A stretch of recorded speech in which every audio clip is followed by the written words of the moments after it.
Okay,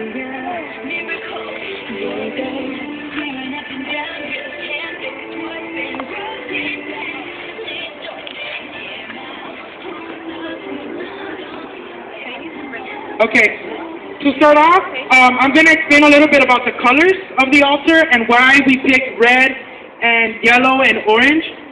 And what the colors signify is they're bright. They represent the sun. They represent the light. So that kind of guides people through their journey. The spirits that are coming back to visit us, our loved ones that are here to say hi to us, to greet us, they need a light. And that is all that we all created. We all have a light. We all have a candle that kind of guides our loved ones to come back and greet us and be able to celebrate with them. So that's why there's these bright colors. And also, it's usually set up in layers. From the front, you will be able to see that there's a couple layers. Through the back, you really can't see that, but once you go around it, you'll be able to see it. And the layers just kind of represent different things. On the top layer, you usually place the person, the person who you're trying to remember, usually place their picture there, or their sugar skull. The sugar skulls are of different sizes, and they're made out of sugar. And these sugar skulls, you kind of have one on your hand, but that one it's not made out of sugar, so you can't really eat those. These that are made out of sugar, you write their name on top of them, just like the way you did with yours, and they represent that person. They are that presence. And in the Mexican, Latin American culture, the skull is not something scary. It's not something to be scared of. It's actually, it's life. So it's someone that you love. It's not something that would scare you. And the incense, which we didn't explain. The incense is kind of here to clear the air. To clear the air from all those bad spirits. We want the good spirits. We only want the people we love, the people who we care, the people who obviously are not going to come and kind of like trash our altar type of thing. So that's kind of what the incense does. It clears the air from those bad spirits. On the altar, we also have, let me see what else everything else we kind of have on our own. So what we're going to start off is, we are going to start off with the two big white candles, because those will go on our altar. The two glass candles, if you can come up to the front and place them on our community altar. We can't really put the other ones unless we turn them off, so since we want them on to kind of still guide the path, we'll keep those. So you can place them wherever you want, and it's kind of representing that there is a light. The light that's going to bright your soul's spirit to here. Also the light that's guiding you to be here. The light that you get to see every morning. The light that you hope to see the next day. And things like that. So that is what the light represents from the candle.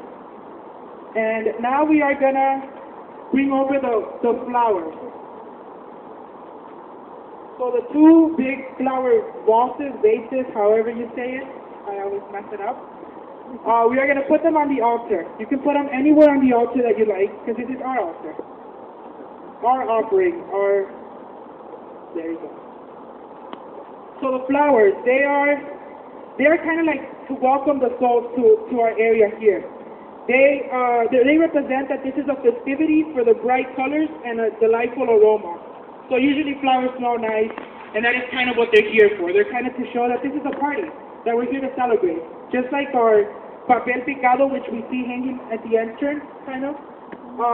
That's what it also represents. That's to celebrate. We're here partying it up with our loved ones, and that is what it represents. Each color also has a different meaning to it. Like you get to see the green, which means life, the blue, which means air, the white, that means purity. And so all the colors have a different meaning to them. And the traditional flower that is used on the Day of the Dead is the marigold.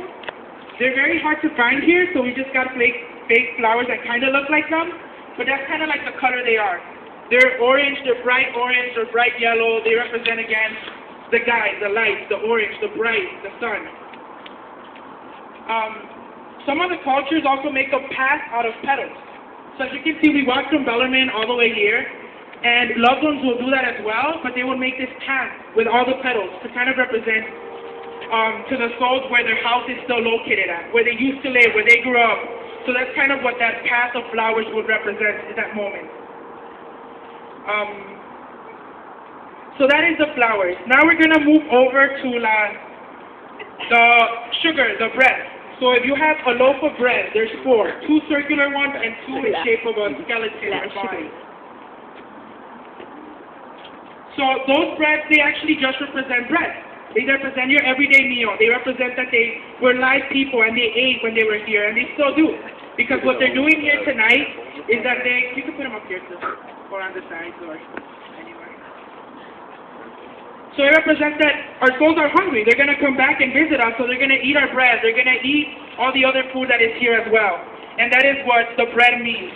The bread is usually in shape of a human being or of a circular way. So if you don't, at the end, if you want to come and see them, you can. If you want to turn off your candles, you can also do that, because I'm sure the wax might be burning you, and that's perfectly fine. The souls will still make it through. So if you want to do that, you can. If not, it's optional. So then that's what the bread represents, the meal, the food. And on the altar, we also have other kinds of food. We have hot pockets. We have Kroger regular flavor oatmeal. We have breadcrumbs. We have coffee. And all of those things represent the food that the loved ones love, the food that they want to eat, the food that they're missing. They're missing this food. They haven't had it in a while. So as we set it out here, they get to eat it. They get to enjoy it, and they get to enjoy it with us, the people who they care and they love for. So now we are going to ask for the, let's see, the salt. Someone has a bottle of salt. Yes. So the salt, it is a sign of purification. It works for the body not to decompose during the returning journey, and will be able to return the following years. So this salt is kind of like the hope.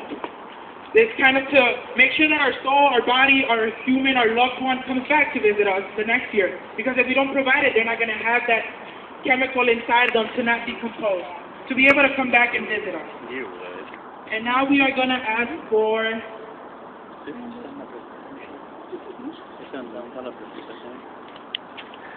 There is a basket of fruit and vegetables. And what this represents...